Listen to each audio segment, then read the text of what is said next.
नुवाखै खिन्थु बे मबाइलाव नुनानै ओमफ्राय जोंनो जेरै गाइड होदों दा बेखौ फोनायनि सिगांनो माबायदि होननानै बेखौ टाबाव होदों आरोखि दा जितु टाबावथ' बिराद मोजां ग्रथ लादों दा बे हिसाबै आबादाथ' जायनि खुनु माने गैया नालाय बेखायनो माने गोसो होजादों आरोखि आंनो हारसिङै 41 बिगा फोदों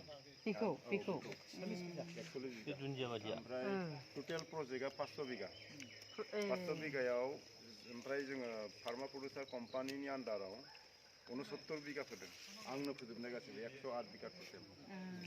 ओमफ्राय इन्डिभिजुवेलि बिदिनो सोरनावबा 10 बिगा सोरनावबा 5 बिगा बिदिनो बे एरियायावनो दंजोबो आरोखि 500 बिगा बेयाव थारमाने ग्रिन टिबो बाहायजाबाय ओमफ्राय अइलबो माबायो अइलबो जायो ओमफ्राय मेडिसिनबो जायो आरोखि बेजों बिना दा जेबो गारजाया थारमाने बिबारखौ खाबाय नोङो खानानै फोरानबाय ग्रिन टी हिसाबै नोङो बाहायबाय बेयाव बिराद मेडिसिन माबा दं आरोखि ओमफ्राय बिनि जिथुनाखि माबा दंफां बेखौ एकदम नाग्लिजोबनानै बेखौ अइल बानायो आरोखि बिराद मोजां आरोखि बुस्थुआ मेडिसिननिसो आरोखि बे थारमाने ओमफ्राय बेगराबो एकदम हाद्रि बायदिसो आंनाव एसेल' दं आरोखि सेनबो दं आरो दा बे बुस्थुखौ गोसो होनायनि कारना मा होनबा जे राजस्थाननि जितु कृषि दर्शन कम्पानिया जाहैबाय एक्टिभ आरोखि बिसोर मेडिसिन बिदिनो एक्सपर्ट खालामो ओमफ्राय प्रसेसिं खालामो गासैबो खालामो एक्सपार्ट जाखाबाय दा बिसोरनि साजेसनाव जोंबो माने जथेस्थ' लाब जागोन आरोखि दा बियो 1 एकराव 5 कुइन्टेलसिम जायो बिबार गोरानानो आरोखि 5 कुइन्टेल जाहैबाय 1 एकराव बिगायाव जों रानोबाथाय बेसेबां 25निफ्राय 40,000 पार बिगा होनो दा जोंथ' दा नुबाय जेबो आबादखौ जों बिदि मोना दा बेखायनो नायनि दा मा जायो होननानै बेखौ माबादों आरोखि ओमफ्राय मात्र जोंनो जेरै थिनदों एरै मावदों बे थिननायजों मावनायजों एसे गोरोबाखै जोंखौ मै होनो होआखैमोन सायाव फोना होबाय बे जार्मिनेसना एकदम लेट जादों इनिफ्राय आरो मा खालामबावबाय आङो थारमाने नुबाय ट्रेक्टर साखा खारनायावथ' नारसिन जाबाय बेयाव थाब रज'दों 2 बिगाखौ सिफायफिननानै एकदम सारफिननानै फुरा उल्टां फाल्टां मै होनानै नै दा बियो बिराद मोजां रज'बोबाय आरोखि थारमाने बे थिननायजों जों मावनायजों माबोरै जायो उल्था माबानानै नायनायाव एसे मोजां नुदों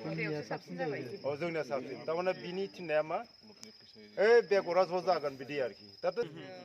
ओमफ्राय आं बे ज' जाया होननानै आरोखि ज' जाया बिराद मोजां जायो नारसिन जाब्ला बिराद मोजां ग्रथ लायो आरोखि माने जार्मिनेसन मोजां ना दा बिदिनो मादो ओमफ्राय गावबो होनदों आरोखि जे नोङो बोरै हायो बेखौ नोङो रावबो खिन्थायालासिनो माबाबाय थालाय रिसार्च खालामबाय थालाय होनना बुंदों आरोखि दा नों जुदि बिदि मावना जुदि साक्सेस जाबा जों नेक्स्टआव जों बिदिनो लागोन बिदि आरोखि ओमफ्राय बे बुस्थुखौ थारमाने बेगरा बिराद माबाथार आरोखि 700 थाखा गाहाम केजि बेगराव आरोखि दा जों जुदि बेबायदिनो जुदि बैसोजों ज' लोगो नांना मावबाय थायोबा जथेस्थ' लाब जागोन आरोखि मा होनदोंमोन नामा स्टार फ्लावार खिन्थु गुगोलाव स्टार फ्लावार बानाया बेबेना होमबालाय फैयो आरोखि बाबोना बेखौ सोर लांगोन ओमफ्राय उनाव बिखौ जाय जोलैखौ होफैदों बेनो लांगोन आरोखि कन्टेक्ट फार्मिं बायदि आरोखि ओमफ्राय जोंनो ग्रथ लानायनिबो माबा हरगोन भिटामिन हरगोन ओमफ्राय बिखौ माने माबाबो होनो हायो आरोखि हार्बिसाइडबो होनो हायो ओमफ्राय जोंखौ होनदों जुदि नोंसोर अर्गानिक सिस्टेम मावनोब्ला अर्गानिकनि मार्केट लानोब्ला एपिडानिफ्राय नोंसोर अर्गानिक सार्टिफिकेट ला होनना बुंदों आरोखि दा बिनिफ्राय लानो हायोबा मोजां जाहैगोन बांसिन भेलु मोनगोन आरोखि दा बेखायनो जों साननाया मा होनबा नैबेखौ बिनि आन्डारावनो मावनानै जों एक्सपर्ट खालामग्रोनोसै बिनि उनाव जुदि जोंना साक्सेस जायोब्ला जों नायगोन जे बिनि भेलुआ आरो बेसेबां दङ हयथ' बिनि कन्टेक्टआव थाला जोङो हयथ' बियो गुन राजस्थाननिफ्राय जोंनो होफैनाय हिसाबैथ' बे 350ल' जाखाया आरो बारा जाखागोन गतिके फार्स्ट बिनि माबायावनो नायग्रोनोसै आरोखि दा बेखायनो जों गोदान खायसे जोंनाबो बारा डिउरेसना थारमाने गाव बुंनाय मथे 2 मासाव बिबार फैगोन 3 मासाव हारभेस्टिं खालामगोन आरोखि ओमफ्राय नोङो बिदिनो नेबावोबा बिबारखौ माजों हानांगौ बिबार हाग्रायाबो जन्त्र बानायनांगोनसो बिबो धामा दंखायो बिदिनो नोङो रडखौ झालाय खालामदो ओरैहाय फैसाबदो आरोखि बियो मथा मथि मोनसे जन्त्रआ 15-20 जन लेबारनि खामानि मावगोन आरोखि नङाब्ला बे मोनफा बिबार खानायाव जानाय नङा आरो फैसाबनाय माबा मोनसे फैसाबनाय दं आरो हायखांबाय फिसा फिसा फिसा बिदि दङ बेखौ ओरै सोना होलाय थफ्र' थफ्र' जबाय आरोखि ओमफ्राय जुदि एसे गुदुं थायोबा बेखौ गारहरदोल' ओमफ्राय बिदि खाखांनायनि उनावहाय जुदि स्ट्रं माबा बेंफोरा थाबायना दंफाङा बेखौबो हादो हाना फोरानदो बेखौबो लांगोन आरो बिफांखौबो लांगोन आरो गारजाया आरो फोराननांगौ बेखौबो बेखौ फोराननांगोन आरोखि दा प्रथम मावनायखाय एसे गोदान जाहैबाय माबायदि जायोथाय ग्रथआथ' मोजांथार बियो बेसे गोबाव जाखो दा 1 मास जाबाय बियो 1 मासाव बिदि ग्रथ अबयस्से बियो टाबाव खानस्रि हासार जथेस्थ' मोनदोंथ' ओंखायनो ग्रथआ मोजां जादों एसे गोजौ जागोन बे गोजौआ मथा मथि 1.5 फुटसिम जागोन नैबेनिफ्राय एसे जौसिन जागोन नैबेफोरबायदि जाहैगोन आरोखि 1.5 फुटआ अट'मेटिक जाहैगोन आरोखि गाजरजों एखे गाजरजों होनगोन आरोखि गाजर ओमफ्राय जों माबा होनोमोनलाय मोनसे मोसौ मोसा जायो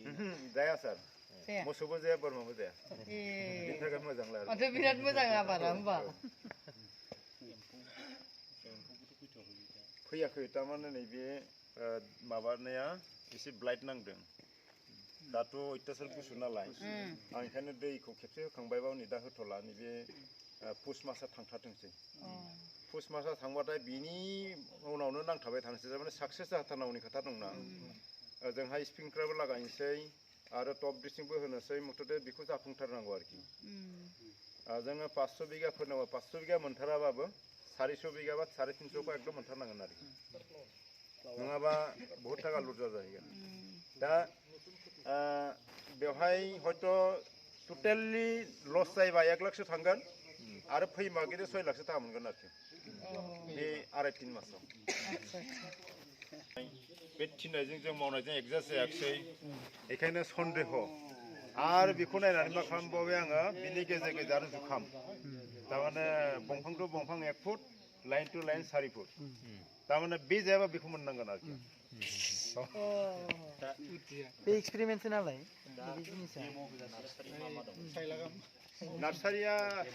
दा जेबो गैया गय दङ ओमफ्राय बिबारनि एसे नमुना दङ आरोखि बिबारना लाटानि अबे सार बे माबासो बे बेम्बु माबा फैगौनिफ्राय एसे मोजां माबा लांसै खारंआ थारमाने टारगेट दङ 1 लाख 1 लाख फुलि बानायोबा मथा मथि दा थांनाय माबाथ' आं 10 थाखा हरदों 10 थाखा ओरैनो 10 लाख 3 लाख थाखा खरस थांबाबो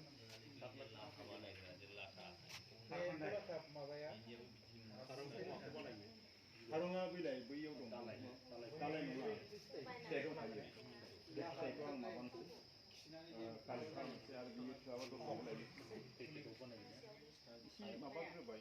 ओमफ्राय जे मुवा एसे जों होलफिल दाना हाखौ गुरै खालामनानै सारना होनोसै बे रज'बाय सिनि जाबाथाय खारं खाथाय होनग्रा बायदि नङा ने